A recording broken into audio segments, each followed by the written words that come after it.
Tutorial kuliah pengantar bisnis topik ke-1 dari 32 topik. Pengertian dan ruang lingkup bisnis. Disajikan oleh channel Global Tutorial. Bisnis dilakukan untuk melayani kebutuhan pelanggan melalui pemiliknya untuk mendapatkan keuntungan. Orang yang menciptakan dan melakukan bisnis pasti melihat adanya kesempatan untuk menghasilkan produk dan mendapatkan keuntungan di masa mendatang. Bisnis akan mendapatkan keuntungan bila dapat menghasilkan dan memasarkan produk kepada pelanggan. Perbedaan antara pendapatan dan biaya produksi menunjukkan keuntungan yang dapat diperoleh dari bisnis tersebut. Keuntungan tersebut akan diterima oleh pemilik yang telah mendapatkan insentif atas usahanya dalam membangun bisnis tersebut. Pemahaman mengenai bisnis penting bagi orang yang akan memulai pekerjaan dalam bisnis. Bisnis adalah organisasi atau individu yang mencari keuntungan dengan penyediaan produk yang memuaskan kebutuhan pelanggan. Produk adalah barang atau layanan, atau ide, baik yang mempunyai karakteristik berwujud maupun yang tidak berwujud yang dapat memuaskan dan memberikan manfaat. Keuntungannya adalah sasaran utama bisnis, yaitu perbedaan antara biaya untuk membuat dan menjual produk dan apa yang pelanggan bayar untuk produk atau layanan tersebut. Bisnis berhubungan erat dengan kewirausahaan karena bisnis membutuhkan orang yang mampu berwirausaha. Kewirausahaan merupakan proses mencari kesempatan di bawah kondisi yang berisiko. Sementara itu, perekonomian merupakan sistem pendistribusian sumber daya untuk menghasilkan barang dan jasa di dalam suatu sistem sosial. Bisnis merupakan kegiatan untuk menghasilkan sesuatu, baik barang maupun layanan atau jasa. Bisnis juga merupakan usaha perdagangan dengan menjual barang atau layanan kepada konsumen, baik individu atau perusahaan untuk mendapatkan keuntungan. Perusahaan, pasar swalayan, rumah sakit, konsultan, pasar tradisional, dan sebagainya. Semuanya merupakan organisasi bisnis. Bisnis dapat pula berarti individu atau organisasi yang mencoba mendapatkan keuntungan dengan menyediakan produk yang memuaskan kebutuhan orang lain. Bisnis juga merupakan suatu keadaan di mana seseorang atau sekelompok orang sibuk melakukan pekerjaan yang menguntungkan. Bisnis dapat dilakukan oleh organisasi perusahaan yang memiliki badan hukum, perusahaan yang memiliki badan usaha, maupun perorangan yang tidak memiliki badan hukum maupun badan usaha seperti pedagang kaki lima, warung yang tidak memiliki surat izin tempat usaha dan surat izin usaha perdagangan serta usaha informal lainnya. Sementara itu, orang yang mengusahakan uang dan waktunya dengan menanggung risiko dalam menjalankan kegiatan bisnis disebut entrepreneur. Produk merupakan barang atau layanan dengan karakteristik tertentu yang memberikan kepuasan dan manfaat. Perusahaan bisnis menyediakan barang atau layanan yang akan disampaikannya kepada pelanggan dan mendapatkan keuntungan. Selain itu, bisnis juga merupakan lembaga yang menghasilkan barang atau layanan yang dibutuhkan masyarakat dan sangat dipengaruhi oleh naik dan turunnya permintaan masyarakat. Bisnis bisa bermakna, semua kegiatan ekonomi yang bertujuan untuk memenuhi kebutuhan masyarakat. Bisnis dapat dimiliki oleh pemerintah ataupun swasta. Keuntungan yang diperoleh dari bisnis yang dimiliki pemerintah digunakan untuk kemajuan negara yang bersangkutan. Selain itu, bisnis yang dimiliki pemerintah merupakan bisnis yang menangani barang atau layanan yang digunakan untuk memenuhi hajat hidup orang banyak atau masyarakat di suatu negara dan untuk kemakmuran masyarakat negara tersebut. Sementara itu, bisnis yang dimiliki oleh swasta pada umumnya dilakukan untuk mendapatkan keuntungan dan meningkatkan kemakmuran pemiliknya. Sebenarnya, kata bisnis dapat pula mengacu pada suatu aktivitas yang dilakukan individu atau organisasi setiap hari. Namun demikian, pengertian bisnis tersebut selalu dibatasi oleh hasil yang didapatkan, yang mungkin tidak selalu berupa barang atau layanan dan mendapatkan keuntungan dalam arti uang. Bisnis dapat pula menghasilkan manfaat bagi pemilik bisnis maupun orang lain. Yang penting, dalam bisnis terdapat kegiatan individu, kelompok, atau organisasi. Kegiatan tersebut menciptakan manfaat atau nilai tambah, dan kegiatan tersebut dapat menghasilkan keuntungan bagi semua pihak terkait. Menurut Brown dan Clough, kegiatan bisnis yang harus dilakukan dalam mengembangkan produk antara lain, a. Mengidentifikasi kesempatan untuk produk atau layanan, b. Mengevaluasi permintaan produk dan jasa, c. Mendapatkan dana atau modal kerja, d. Mengelola produksi barang atau jasa, e. Memasarkan barang atau jasa, f. Membuat laporan untuk memuaskan permintaan pemerintah dan memperbaiki proses. Beberapa kegiatan bisnis harus didukung oleh penelitian pasar. Penelitian pasar merupakan kegiatan mendapatkan dan menganalisis informasi mengenai kebutuhan, keinginan, dan preferensi pelanggan di pasar tertentu. Penelitian pasar dapat membantu bisnis dalam mengidentifikasi kesempatan, menganalisis permintaan, dan menanggapi permintaan pelanggan terhadap barang dan jasa. Bisnis membuat keputusan yang mempengaruhi konsumen. Konsumen adalah orang yang menggunakan barang dan jasa atau layanan. Bisnis juga memutuskan produk yang dihasilkan untuk memenuhi kebutuhan dan keinginan konsumen. Bisnis mempengaruhi konsumen ketika memodifikasi kebutuhan atau menghentikan pembelian produk.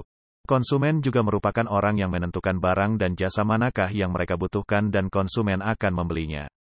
Apabila konsumen memutuskan untuk tidak membeli produk, maka bisnis akan gagal.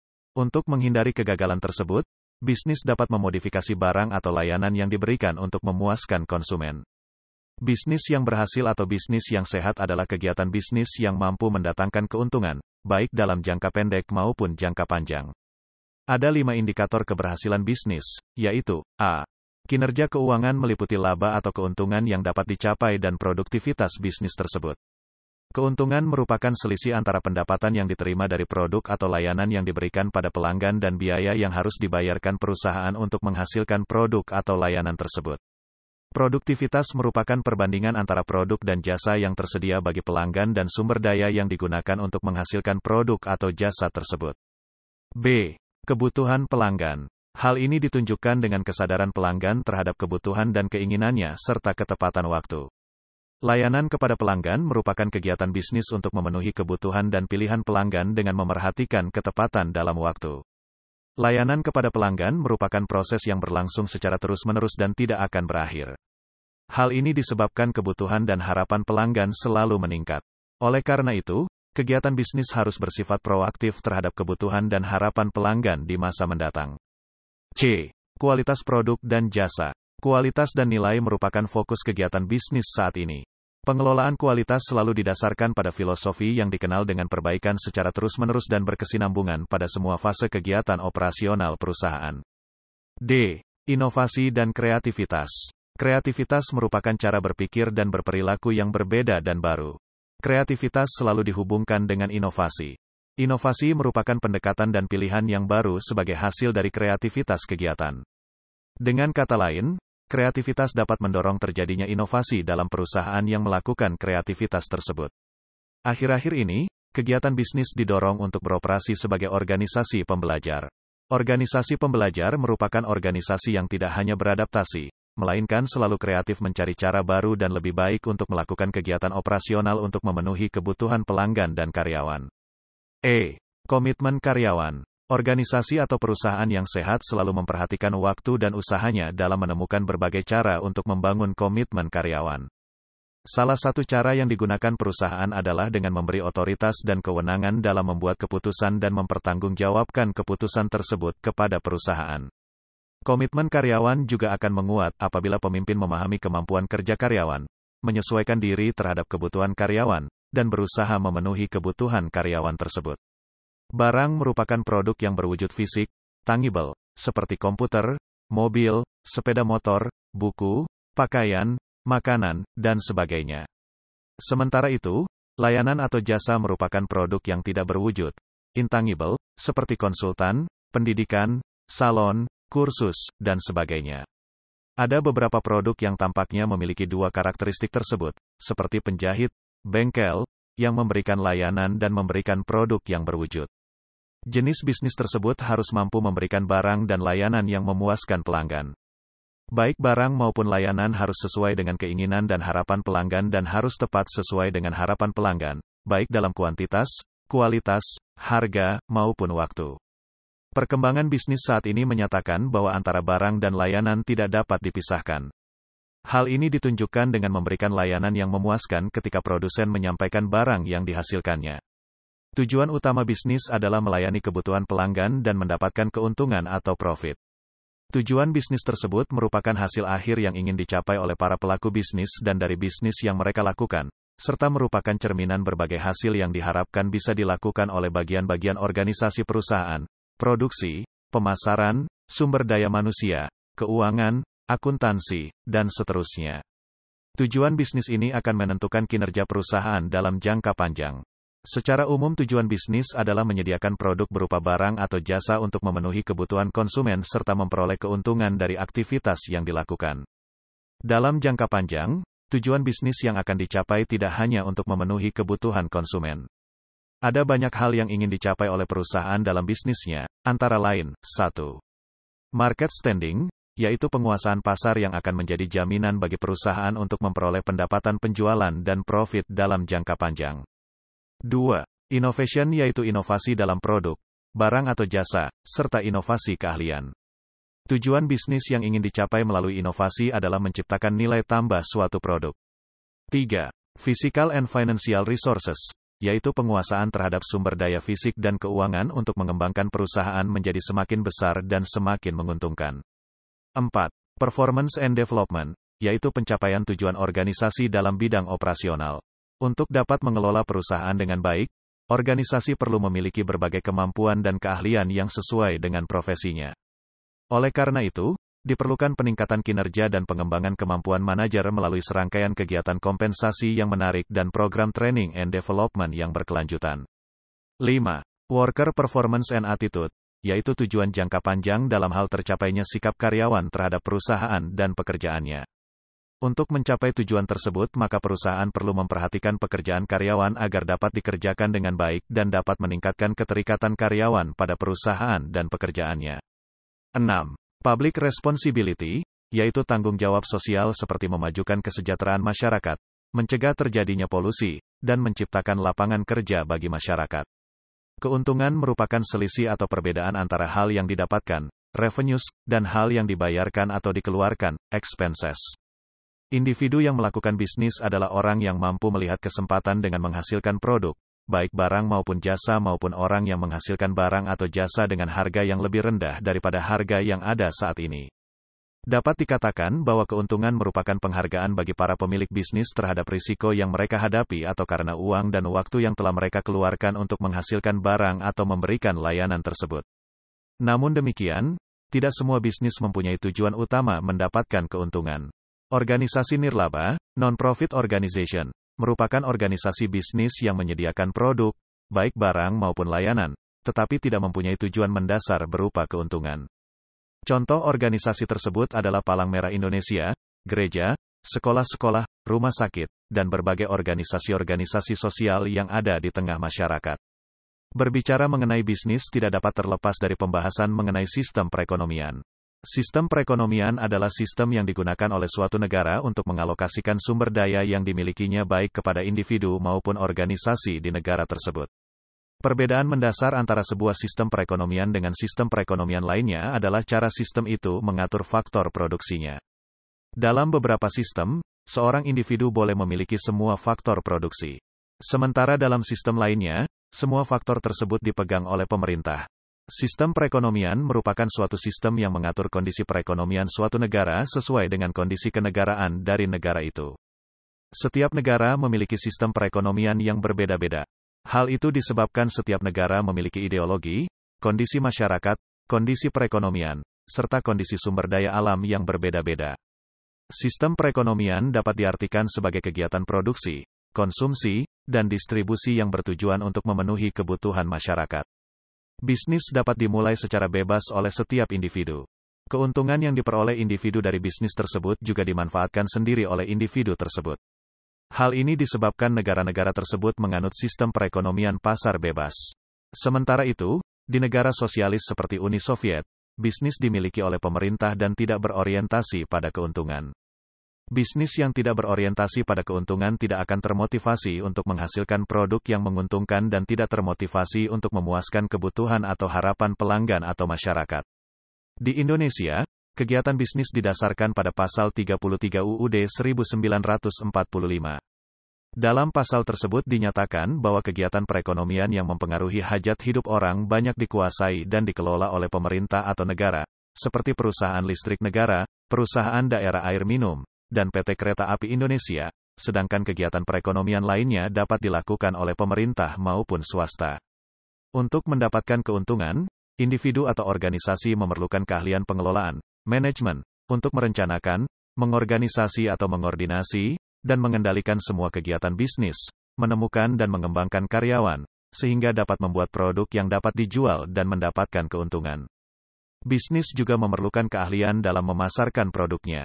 Oleh karena itu, para pelaku bisnis harus termotivasi untuk mempelajari kebutuhan dan keinginan pelanggan terhadap produk yang akan dihasilkan.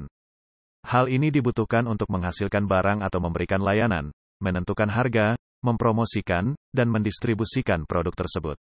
Bisnis juga memerlukan sumber daya dan keahlian dalam hal keuangan untuk mencari dana, menyimpan dana, dan memperbesar dana untuk meningkatkan kegiatan operasional organisasi.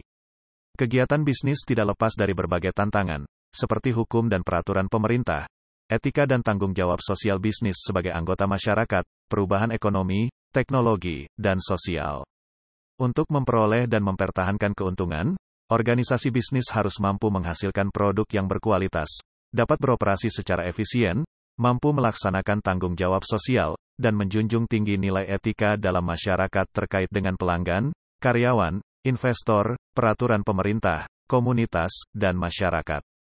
Semua pihak yang terkait dengan organisasi bisnis disebut para pemangku kepentingan, stakeholder.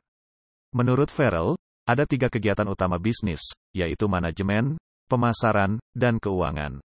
Pemilik organisasi bisnis harus menyediakan sumber daya modal untuk memulai bisnis tersebut.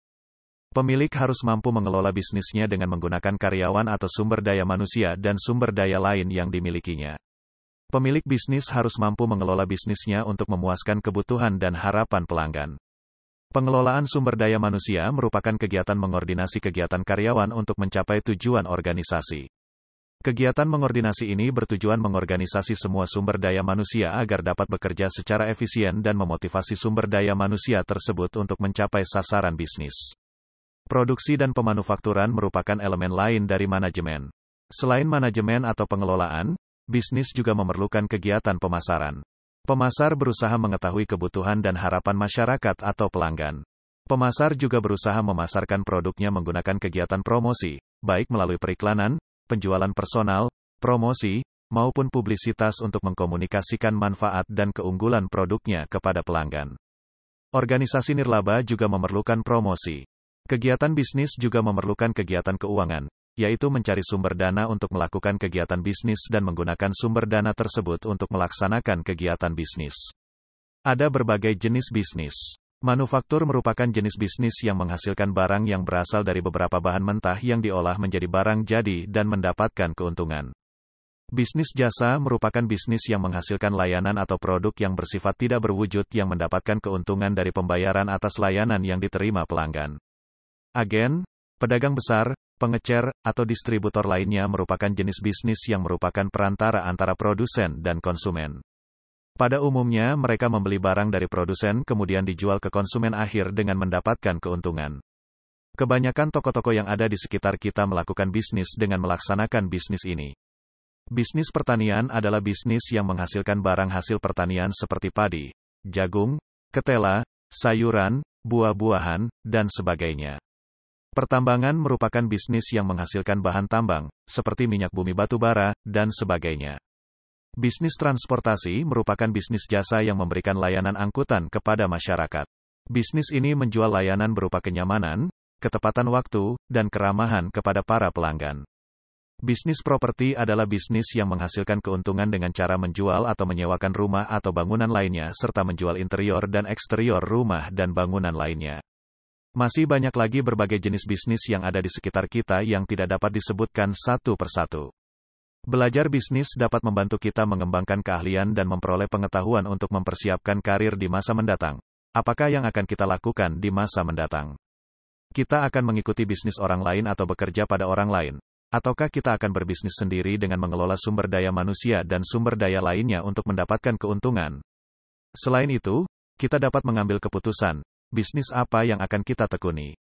Berbagai bidang bisnis menawarkan kesempatan karir yang menarik dan menantang, seperti manajemen sumber daya manusia, teknologi informasi, keuangan, produksi dan operasi, pedagang besar atau pengecer, dan sebagainya. Mempelajari bisnis juga dapat membantu memahami secara lebih baik berbagai kegiatan bisnis yang penting untuk menyediakan barang dan layanan yang tepat, baik dalam kualitas maupun harga. Kegiatan bisnis akan membantu kita mendapatkan keuntungan yang tidak hanya penting bagi bisnis secara individual, namun penting pula bagi organisasi, perekonomian lokal, maupun perekonomian global. Tanpa adanya keuntungan yang diperoleh, kegiatan bisnis akan mengalami kesulitan dalam keberlanjutannya, dalam membeli bahan baku, menggaji karyawan, mendapatkan modal, dan membuat barang atau memberikan layanan untuk mendapatkan keuntungan. Oleh karena itu, para pebisnis selalu berusaha agar perusahaan atau bisnisnya tersebut mendapatkan keuntungan. Demikianlah materi topik pertama tutorial mata kuliah pengantar bisnis. Channel Global Tutorial dipastikan sangat bermanfaat bagi siapa saja yang ingin menambah wawasan, termasuk mahasiswa perguruan tinggi negeri dan swasta manapun di Indonesia.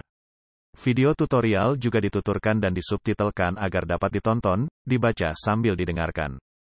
Jangan khawatir jika belum langsung paham. Untuk pemahaman yang lebih baik, putar dan dengarkan video ini berulang-ulang. Subscribe dan like, agar Anda mendapatkan update tutorial lainnya. Bagikan juga link video ini, agar teman lain juga mendapatkan manfaat channel ini. Sekian dan terima kasih. Sampai jumpa.